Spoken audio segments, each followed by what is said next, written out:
Muy buenos días. Quiero invitar a leer en la carta de Pedro, primera carta del apóstol Pedro, en el capítulo 2. En algunas Biblias, la página 1127, primera de Pedro, capítulo 2, el versículo 21.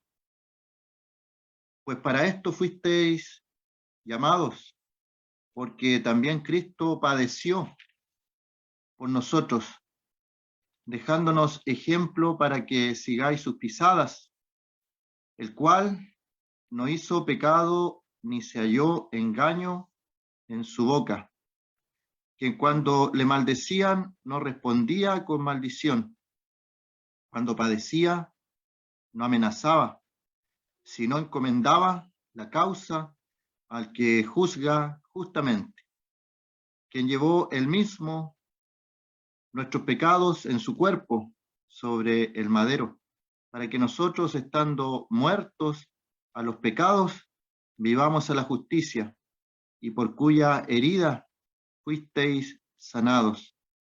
Porque vosotros erais como ovejas descarriadas, pero ahora habéis vuelto al pastor y obispo de vuestras almas. Hemos dado lectura a este trozo del apóstol Pedro. ¿Y quién era el apóstol Pedro? Uno de los discípulos del círculo íntimo del Señor. Pedro, Juan y Jacobo estuvieron más cerca del Señor en algunos momentos específicos de su vida, y ellos vieron en primera persona todo lo que el Señor hizo, todo lo que el Señor realizó.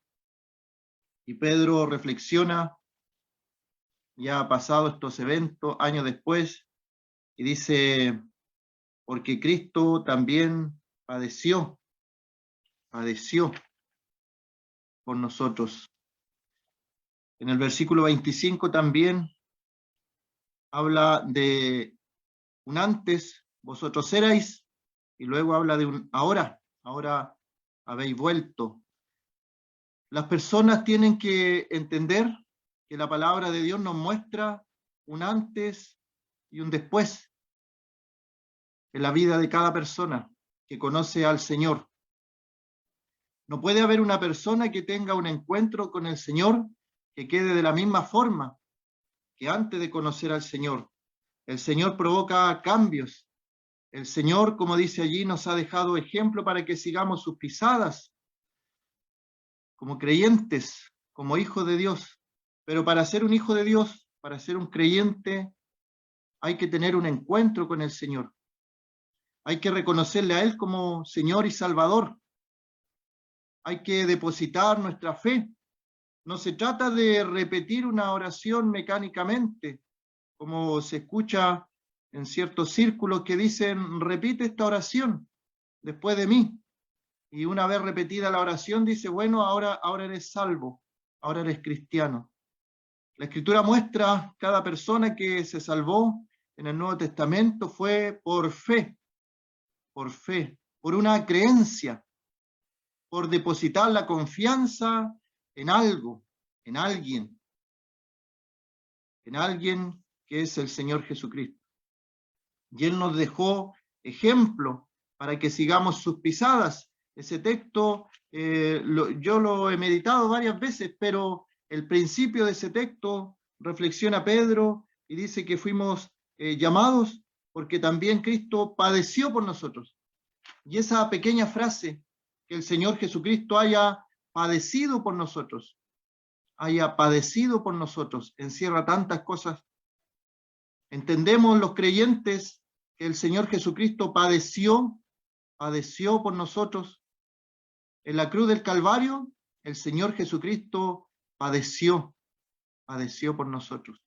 ¿Y cuál fue el motivo de este padecimiento? El motivo de su angustia. Eloi, Eloi, lama sabactani, aparece en los evangelios y nos traduce el escritor, Dios mío, ¿por qué me has desamparado? Y los salmos agregan, ¿por qué estás tan lejos? Dios mío, ¿por qué me has desamparado? Y tenemos que entender que el Señor Jesucristo padeció en la cruz del Calvario por nosotros. ¿Y cuál fue la razón? ¿Cuál fue la causa? Nos dice el versículo 24 de lo que hemos leído, que Él llevó Él mismo nuestros pecados en su cuerpo sobre el madero. ¿Y qué tiene de esto de especial? ¿Qué tiene de especial que el Señor en su cuerpo sobre el madero? Y repito esa frase porque la he escuchado de otra forma que no está correcta. Dice la Escritura, llevó Él mismo nuestros pecados en su cuerpo sobre el madero.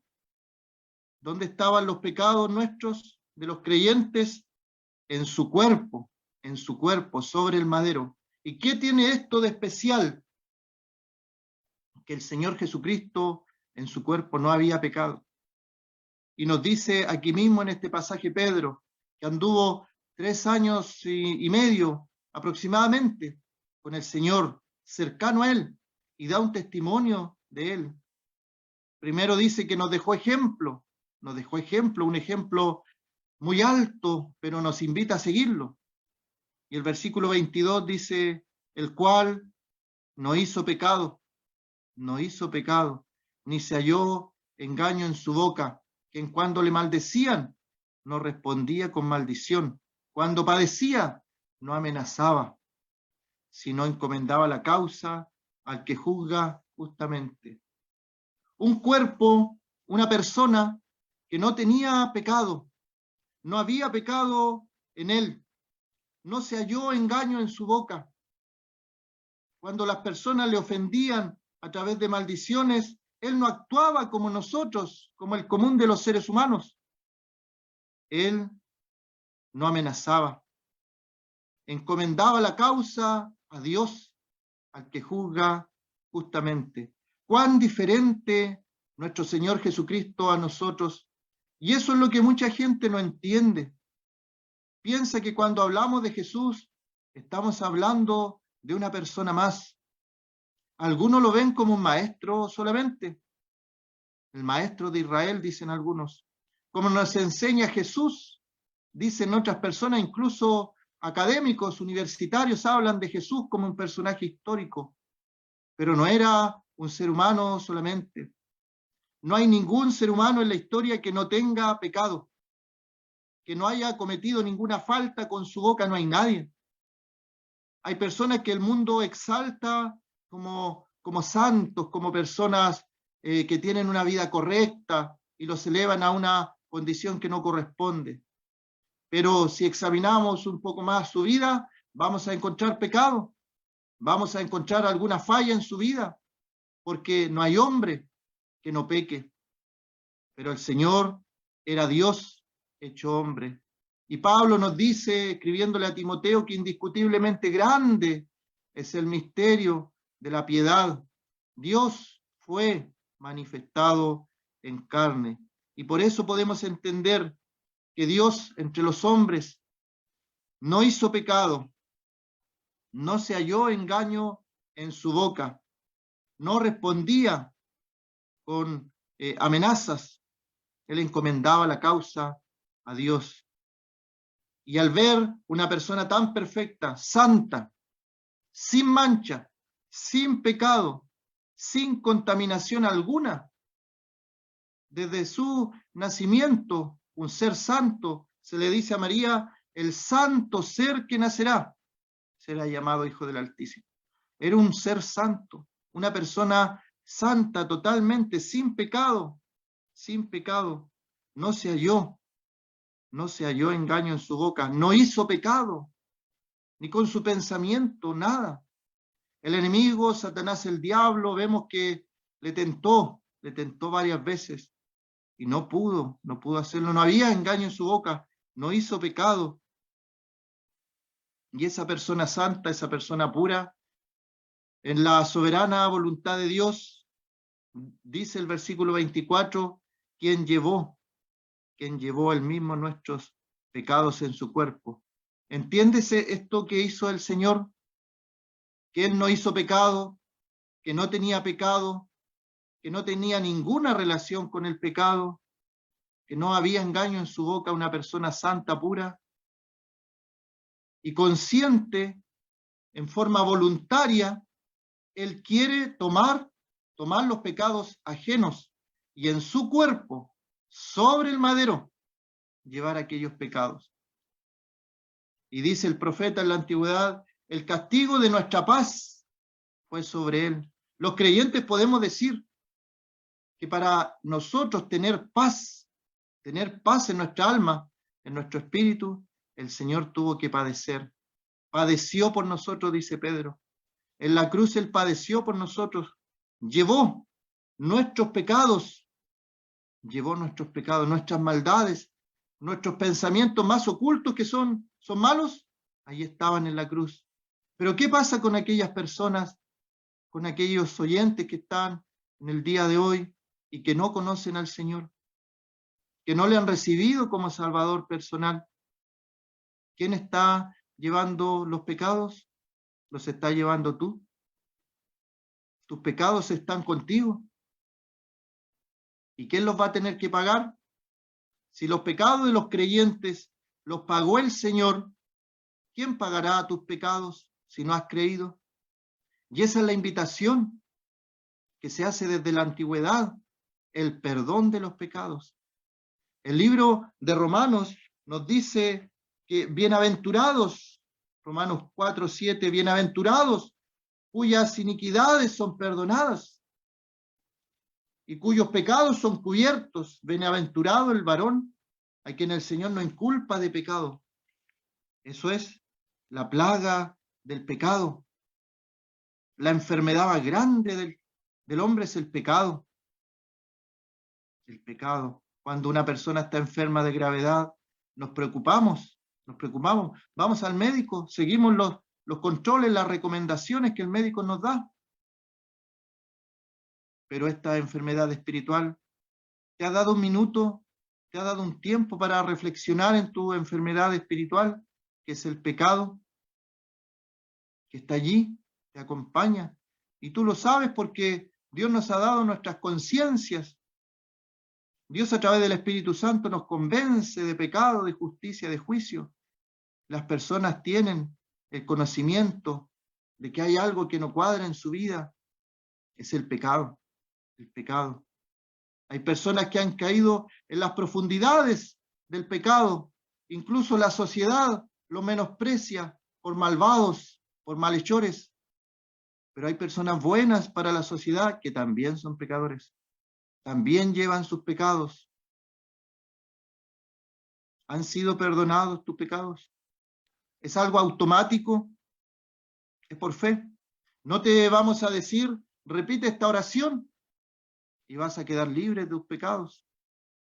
Las personas acudían al Señor, cree en el Señor Jesucristo y serás salvo. Se le dijo a una persona, es por creer, es por depositar nuestra fe en el Señor Jesucristo. El Señor, su vida santa, pura y sin mancha, tuvo que llevar en su cuerpo, sobre el madero, nuestros pecados. Y nosotros, espiritualmente hablando, estábamos muertos en nuestros delitos, en nuestros pecados. Y ahora podemos vivir. Tenemos vida. Recuerdo el día de la conversión, cuando el Señor me salvó. Fue en una reunión de campaña del Evangelio, donde invitaba yo a compañeros para que escucharan de Dios, porque me costaba, parece, entender que yo también estaba rumbo a la condenación, criado en la escuela dominical, sabiendo los textos, sabiendo los himnos, repitiendo frases, pero no había tenido un encuentro personal con el Señor. Necesitaba más que mis invitados la salvación. Tal vez vives en un mundo religioso, piensas que estás a cuenta con Dios, que vas al cielo, pero en realidad no has tenido un encuentro personal con el Señor y estás en la misma condición de los que reniegan abiertamente de Dios. Tenemos que vivir ahora para la justicia. Y luego nos habla de un antes y un después también. Éramos como ovejas descarriadas. Así era mi vida. Una oveja descarriada, caminando de allá para acá, sabiendo que allí estaba el pastor, conociendo las verdades del buen pastor, pero descarriada, siguiendo mi propio camino, apartándose cada vez más de los caminos que el Señor estaba mostrando. Pero dice, pero ahora habéis vuelto al pastor y obispo de vuestras almas.